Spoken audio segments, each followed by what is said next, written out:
രണ്ട് പതിറ്റാണ്ടോളം സത്യമംഗലം കാടുകളെയും 3 സംസ്ഥാനങ്ങളിലെ പോലീസ് സേനയെയും മുൾമുനയിൽ നിർത്തിയ വനം കൊള്ളക്കാരൻ ജി.കെ. വീരപ്പൻ കൊല്ലപ്പെട്ടിട്ട് 20 വർഷം പിന്നിടുമ്പോഴും തമിഴ്നാട്ടിലെ രാഷ്ട്രീയ ഭൂപടത്തിൽ അദ്ദേഹത്തിന്റെ സാന്നിധ്യം വീണ്ടും സജീവമാവുകയാണ്.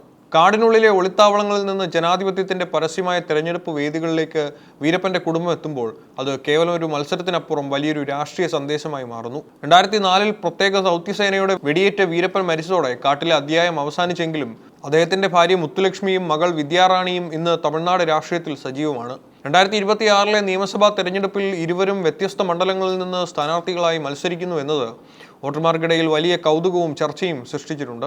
തമിഴ് ദേശീയത ഉയർത്തിപ്പിടിക്കുന്ന രണ്ട് വ്യത്യസ്ത ധാരകളിലാണ് അമ്മയും മകളും ഇക്കുറി അണിനിരക്കുന്നത്. മുത്തുലക്ഷ്മി കൃഷ്ണഗിരി മണ്ഡലത്തിൽ നിന്ന് തമിഴ്നാട് വാഴൂരുമേ കക്ഷിക്ക് വേണ്ടി ജനവിധി തേടുന്നു.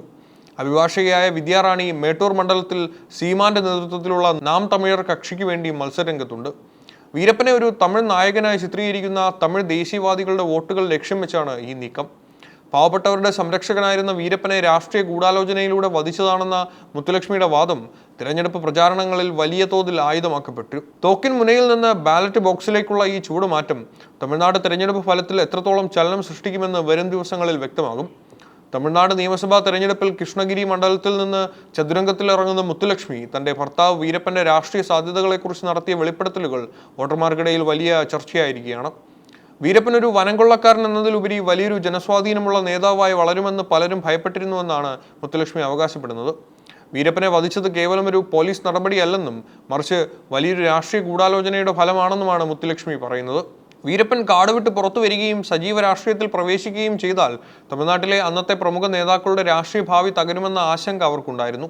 ഈ ഭയം മൂലമാണ് അദ്ദേഹത്തെ ജീവനോടെ പിടികൂടുന്നതിന് പകരം വെടിവെച്ച് കൊല്ലാൻ ഉത്തരവിട്ടതെന്ന് മുത്തുലക്ഷ്മി ആരോപിക്കുന്നു. വീരപ്പൻ ജീവിച്ചിരുന്നെങ്കിൽ തമിഴ്നാട്ടിലെ രാഷ്ട്രീയ ഭൂപടം തന്നെ മാറുമായിരുന്നുവെന്ന് മുത്തുലക്ഷ്മി വിശ്വസിക്കുന്നു.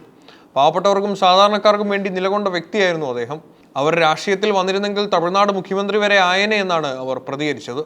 മരിച്ച് വർഷങ്ങൾ കഴിഞ്ഞിട്ടും അദ്ദേഹം ജനമനസ്സുകളിൽ ജീവിക്കുന്നുവെന്നതിന്റെ തെളിവാണ് മകൾക്ക് ലഭിക്കുന്ന വൻ സ്വീകാര്യതയെന്നും അവർ കൂട്ടിച്ചേർത്തു.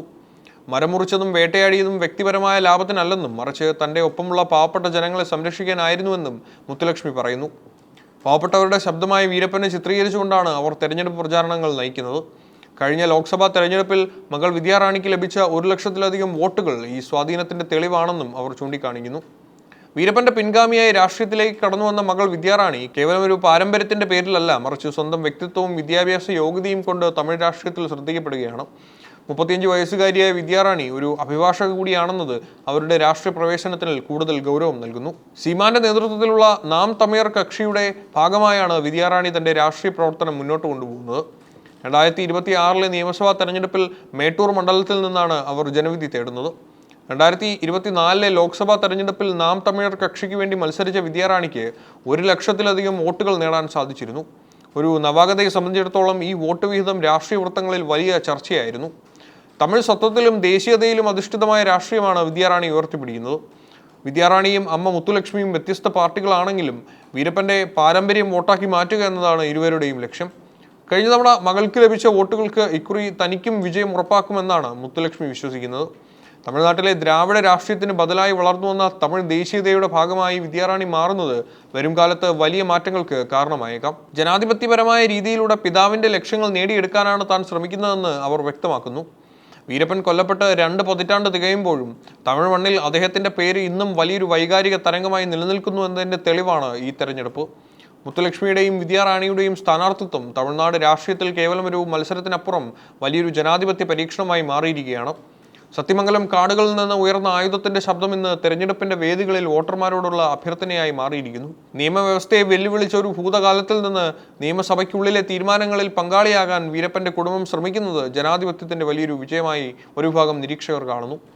അഭിഭാഷകയായ വിദ്യാറാണിക്ക് കഴിഞ്ഞ ലോക്സഭാ തെരഞ്ഞെടുപ്പിൽ ലഭിച്ച 1 ലക്ഷത്തിലധികം വോട്ടുകൾ സൂചിപ്പിക്കുന്നത് വീരപ്പൻ എന്ന ഘടകം ഇന്നും ഗ്രാമീണ മേഖലകളിൽ നിർണായകമാണെന്നാണ്. വീരപ്പൻ ഒരു ജനനായകനായിരുന്നോ അതോ വനം കൊള്ളക്കാരനായിരുന്നോ എന്ന ചരിത്രപരമായ തർക്കം ഈ തെരഞ്ഞെടുപ്പിലൂടെ വോട്ടർമാരുടെ വിധി തീർപ്പിലേക്ക് മാറിയിരിക്കുകയാണ്.